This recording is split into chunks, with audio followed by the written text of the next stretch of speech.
Ron Van Dam knows exactly why you enjoy his show. It makes no sense. And that says something a little weird about you. You're listening to The Ron Van Dam Show on New England Broadcasting. Good morning, good afternoon, good evening, good night. It's The Ron Van Dam Show. That's absolutely true. Hold on tight, things can get a bit weird, if you like that sort of thing. Yes, indeed. Hey, welcome to the program. It is indeed the Ron Van Dam Show, and I am the one in the middle. Thank you so much for sitting down and listening to the program. For that, you shall receive absolutely nothing. Here's an idea. Go somewhere, buy yourself something, and say it was from me. How about that? It's a thought that counts.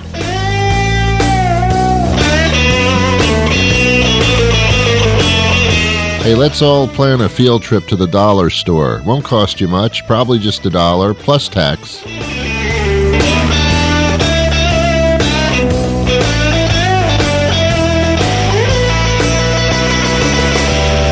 Told you before, my favorite gag in the world is to walk into a dollar store.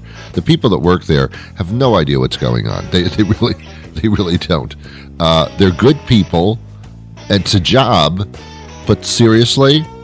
So what I do is I walk up to the employees and I hold up anything in the store in front of them and I say, excuse me, how much is this?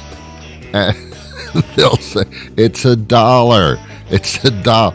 And then like 2 minutes later, I'll walk up to another employee in the store and go, excuse me, how much is this? There's no price sticker on it.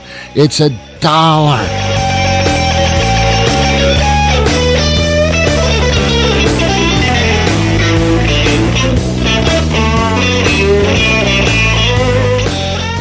If you're a prostitute, don't solicit in front of a dollar store.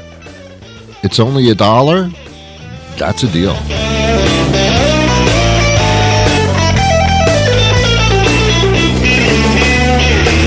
Hey, you get what you pay for. Welcome to the program. I am Ron Van Dam. That's me. Thank you very much. Who are you, by the way? This is very one-sided. You know who I am by name. There's probably pictures of me all over the internet of highways. You, I have no idea who the hell you are. I don't. And you know what? It kind of goes with my mantra, which is, who cares? That's pretty much it. That's pretty much it. Yeah, I told you when that phrase came out, whatever. People hate that phrase. It's become who I am. I love it. I wish I had the whatever attitude. I really wish I do. I would. I should. Wrong verbs being used here, quite obviously. Now, I really wish I really wish like I felt like whatever. Yeah, Aaron, we're gonna tow your car because it's parked in front of a fire hydrant. You can pick it up at the tow yard. It's going to cost you $1,000 to release your car. Whatever. I would love to be able to say that and to really feel it. You know, we've been dating now for 3 years. You haven't asked me to marry you. You haven't put a ring on it. Our relationship is over. Okay, whatever. Oh, that would be wonderful. Wouldn't that be wonderful? But I don't have that attitude. I don't have the whatever attitude, but I crave it. That's what I crave. That's on my bucket list. Have a whatever attitude. And when you say whatever, people hate that. It's such a lackadaisical, in-your-face kind of insult. You know, they're upset about something, they're trying to communicate something, and then you respond by saying, whatever. Oh, what a put-off that is. Oh, I love it.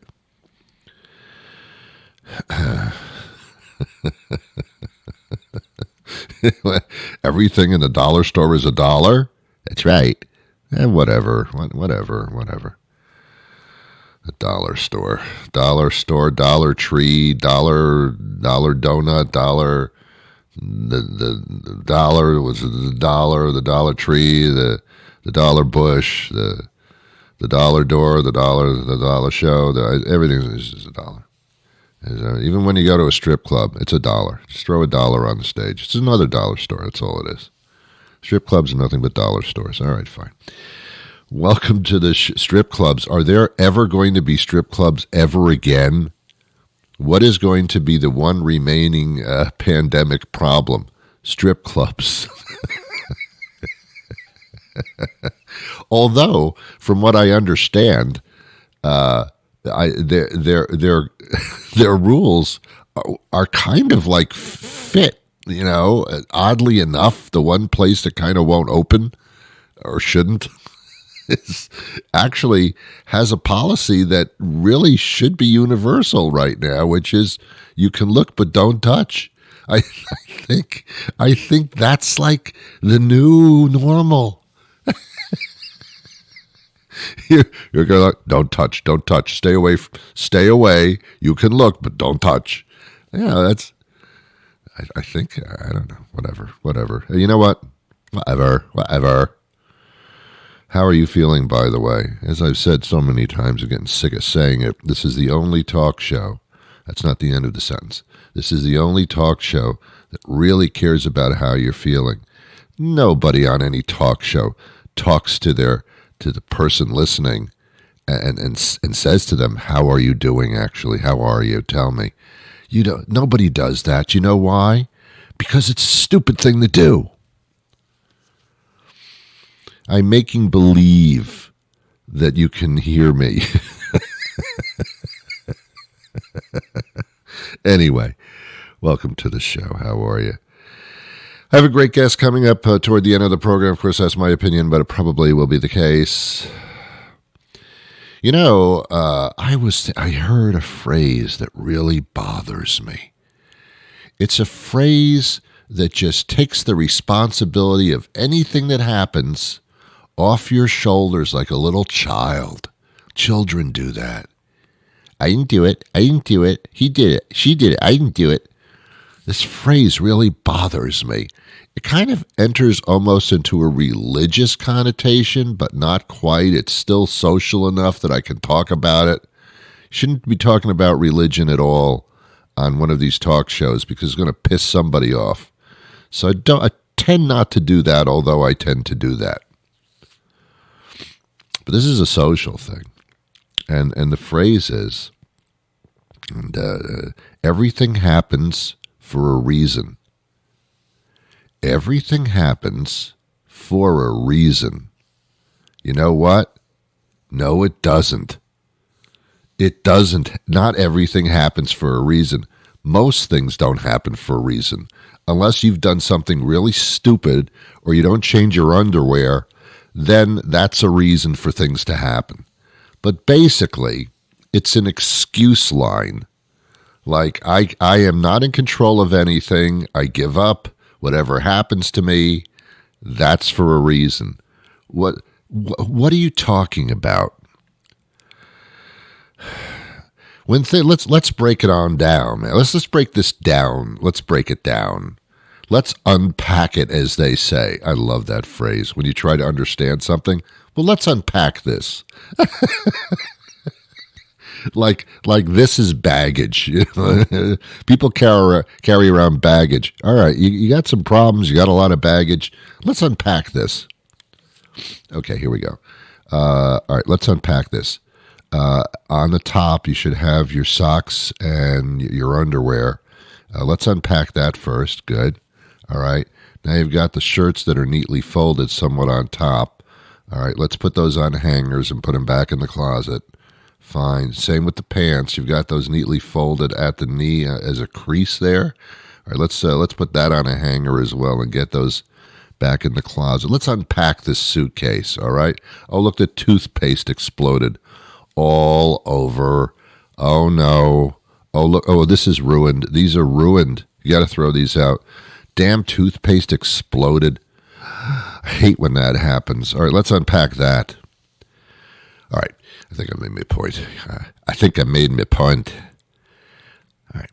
All right, let's unpack this phrase. Everything happens for a reason. Very few things happen for a reason because, and kids get out of the room because I'm going to curse for just a second. I could use a different word, but I'm not going to. Shit happens, okay? I know I shouldn't be saying that, but it's true. It does happen. You can't avoid it. You're in the wrong place at the wrong time or the right place at the right time. I don't know what it is, but it didn't happen for a reason. Not everything that happens is, well, I invited this problem. This is because of this. This is because, no, things just happen, and you happen to be there at the time that they're happening. Do you ever get into an auto accident, and I hope it's just a fender bender? It's cute, when we have these accidents that can actually render us paralyzed, we turn them into, well, it wasn't that bad. It was a fender bender. It was a small accident. No, we're going to make a rhyme out of this and make it cute. Let's make this cute. It was a fender bender. It was a turn me into hash crash. Oh my God, please, come on. Cut it out. Cut it out. Let's unpack that. Let's unpack this. Not everything happens for a reason. It doesn't. It's like there's some deity in the clouds handing out little lessons for you, and at various times will send you a lesson that will make your life very, very difficult or something horrible, and your response is, well, that happened for a reason. It didn't happen for any reason. Here's what you can do, which is socially acceptable as far as I'm concerned and psychologically acceptable, is if something goes wrong, you can say, all right, I can learn from that. I mean, I didn't invite it. I didn't make it happen. But if I did, this is how I can avoid it in the future. And that's what you call your reason for this thing. No, you've made a reason for this thing that happened. You've turned it into a reason, which is fine. I mean, life is an education. If you're going to go to school and sit in the classroom, you might as well go through the little speed bumps of life and learn from them. That's probably more consequential. But this everything happens for a reason, like I have no control over everything or anything. I've been dealt this. Poor me, I've been dealt this problem. Everything happens for a reason. Well, I guess, yes. If you parked in front of a fire hydrant and you got a ticket, I guess there was a reason for that. I don't think you have to turn it into a phrase. Man. Yeah, I invited that. I had that coming. Didn't have anything coming.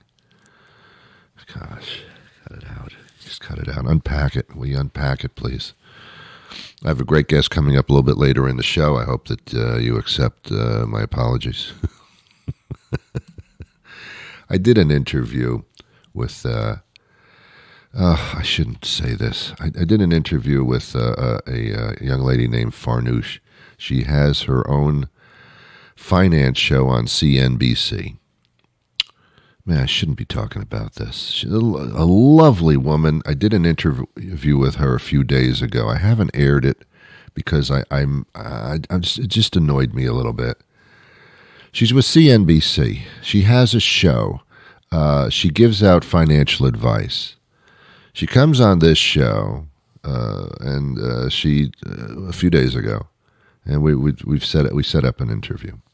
And we're talking, and we're talking a little bit of finances, and then she breaks into this commercial for a credit card, and I don't know. I don't know if it's Bank of America or what it was, but all of a sudden it turned into a commercial for a credit card, and I just all of a sudden my heart sank. It's like, oh, come on, you have a finance show on a network. Don't you make enough money? You probably make more than we all do. Do you have to sit here and hawk a credit card and turn this into a commercial? Come on, man. Not well done, Farnoosh. Not well done. Yeah, I don't know. She disappointed me. And all day I walked around and I couldn't get it out of my head. It was like walking the dog, and all of a sudden I just stopped. The dog took a poop there on the side of the road, and I bent down with a little bag to pick up the poop, and I said to myself as I was bending down, geez, Farnoosh, seriously? Come on. Hawking a credit card? Come on. Disguised as a financial interview? God, Farnoosh. Yeah, that happens. Yeah. I was in a supermarket, a couple of days ago, and I was picking up some chicken. We all pick up chicken, I think, Every once in a while, you pick up a chicken. You don't want to have those fatty meats, so you pick up a chicken.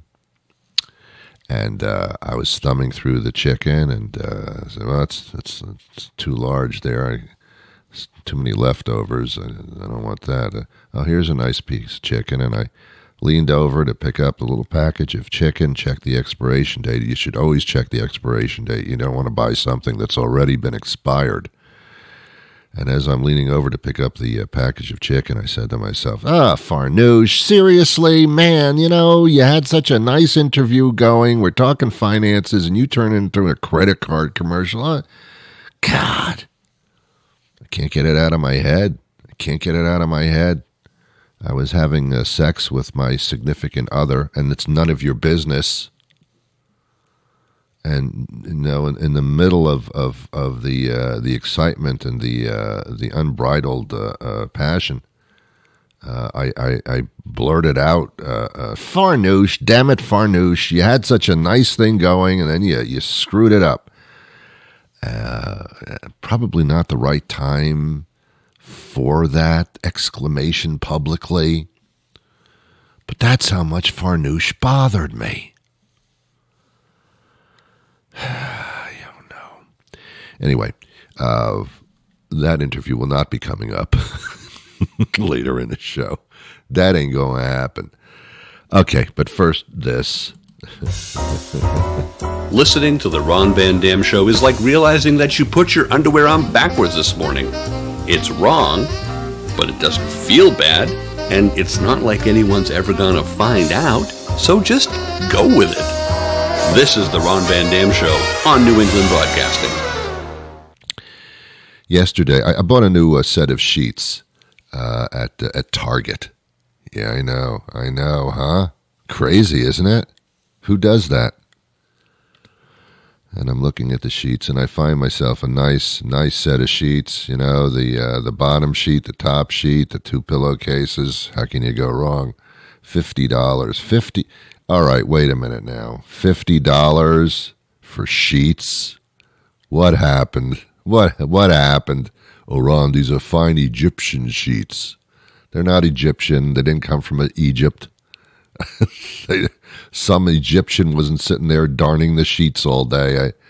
It's an Egyptian type of silk sheet, I suppose. I don't know what the Egyptian silk sheets, and then you check the bottom of the package, 100% cotton. Well, I don't understand. You're just throwing in all different kinds of things now. But I couldn't find any nice sheets that were less than $50. They went as high as $75 for sheets. I don't know. I don't think that's right. Let's unpack that. So I buy the sheets for $50. Oh God, I can't even. Farnoosh, man, seriously. So I unpack I'm doing more unpacking. I unpack the sheets from the packaging, and I'm very excited. I'm going to sleep on these beautiful new sheets. That night, couldn't wait. I'm very excited about this. There's the smaller things in life that excite me. And I'm opening it up, and I'm looking at the bottom sheet. That's the thing that has that elastic in the corners, so it's a fitted sheet, goes like right over your mattress, and is not supposed to slip out, but always does. And I could not figure out for the life of me which is the bottom and which is the top and which is the sides. I couldn't figure it out. And I'm thinking to myself, if I were entrepreneurial, which I'm not, and it wouldn't gain me any financial prowess, Farnoosh, but why on underpants? It's you got the label, and that goes in the back, just over the ass crack. It's labeled. The label isn't in the front; it's in the back. We all know that on underpants and panties and things. Why don't they just put a silk screen, a little label on that says sides? Why not? And then a little label at the top of the bottom or something, or at the bottom that says bottom. It would make it so easy to make your bed. Do you know how I struggle with that bottom sheet trying to figure out which is the sides and which is the top and which is the bottom? Label it. Label. Did anybody think of that? See, that's where there's a problem and we come up with an answer for the problem. That's an invention. That's worth doing. I've not run across, maybe the $75 sheets are labeled accordingly, but I don't think so. I don't think they are at all. Would it be so? It's the bottom sheet, man. It never shows. You can put as many labels on that sheet as you want. Come on. Help me out here. It would take care of one of my frustrations in life. That bottom sheet is a problem. Do you ever do your sheets laundry with some of your clothes, like socks and underwear? Those bottom sheets, they collect that stuff. Yeah, the bottom sheets, have the elastic, so they're capable of capturing other clothes and hiding them within the sheets themselves. Very cagey, very cagey. I did a show a couple of years ago. I think it was a couple of years ago. I've lost track of all time. How my socks, I lose socks. I put a pair of socks in the washing machine and I assume in the dryer. I don't know what I'm putting in the dryer. I just transfer everything over. I don't take an inventory. So I don't know where these socks go. I don't know. And as I said so many years ago, milk cartons, missing kids. All right, I get it. Although I haven't seen a missing kid on a milk carton in quite some time. So apparently we're not missing any kids. But they used to be on the sides of milk cartons. Are you old enough to remember that? No? Okay, fine. I know who my audience is now. But I thought, well, why don't you put the pictures of missing socks on the side of milk cartons and then help us all out? Or when you go into a post office and instead of the wanted posters on the wall, which also I don't see those anymore. I guess we've captured everybody we wanted to capture. Seinfeld does a very funny bit about that, where I don't think they do it anymore, but in the post offices they used to have the mug shots of these criminals, and if you see this criminal, please contact the FBI. It would say that right on the post office, because the post office is a federal building. And Seinfeld said, hey, if you have pictures of these criminals and the mug shots, how did they get, why'd you let them go? You had them. You had them enough to take the picture. It's your fault. It's funnier when he said it. Anyway. Yeah, let's do that with socks. I want pictures of my missing socks on the walls of federal buildings. I want someday to be to someone to ring my doorbell. Are you Mr. Van Dam? Yes, I am. Can I help you? Yeah, here. What is it? It's one of your socks. I don't know how it got mixed up with my laundry. I live 5 towns away. But I guess one of your socks was trying to escape from your house. Made it all the way down here. 20 miles away. Anyway, here's your sock back. Thank you so much. Now I can unpack that. Here. What's this? $20. For what? The reward. For finding my missing sock. I've missed it so much. The other sock has been crying for months. Where's my other sock? Did you like that? That was very theatrical, huh? Yeah. Yeah, I've never taken any acting lessons. I've just observed other people crying, and I mimicked them. Yeah, that's the Van Damme method of theater. You know which artists really annoy me seriously, and those are the pantomime artists. I can't. And you know that you never watch a variety show or anything on television and see a pantomime artist on any show whatsoever, because they're not regarded as talented. That's just the only place you'll find pantomime artists are on street corners, or, well, that's pretty much it. Street corners, entrances to subways, things like that. It's a lost art because it was never found. There isn't too much to it. The fact is, all you can really do is make believe you're pulling on a rope or trying to get out of a box. Beyond that, I think we've seen your act. That is the act. There's nothing else you can do. You can make believe you're walking upstairs unconvincingly. I don't find that entertaining. I've walked upstairs before. There's nothing really special about that. You making believe you're walking upstairs is not a thrill for me.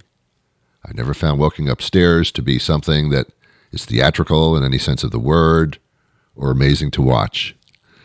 So pantomime artists, usually they put this makeup on their face, and it's usually white makeup, and I kind of thought that these days is rather distasteful and always has been.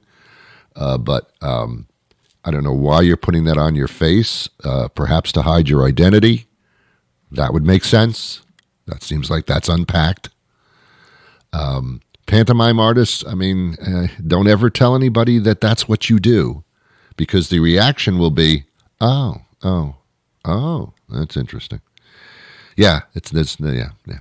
Nobody falls in love with a pantomime artist unless you're another pantomime artist, I suppose. The only thing I like about pantomime is that they're quiet and they don't say anything. And that is probably my social goal in life. That's not a bad deal. That's not a bad deal. Can you imagine being married to a pantomime artist who constantly is exercising their craft in order to hone it in? And you're constantly saying to the pantomime artist, what are you thinking right now? And they don't tell you? Oh, that's a bad marriage. That's a bad marriage right there. I wonder why pantomime artists can't come up with something new, Instead of pulling on a rope or trying to walk upstairs or get out of a box. How about something like, trying to pull a metal ruler out of your butt? I mean, something that's a little more inventive. But no, they don't. They stick to the standards. And again, you never, you don't go to a corporate event and our special guest is a pantomime artist. That wouldn't work. It wouldn't work.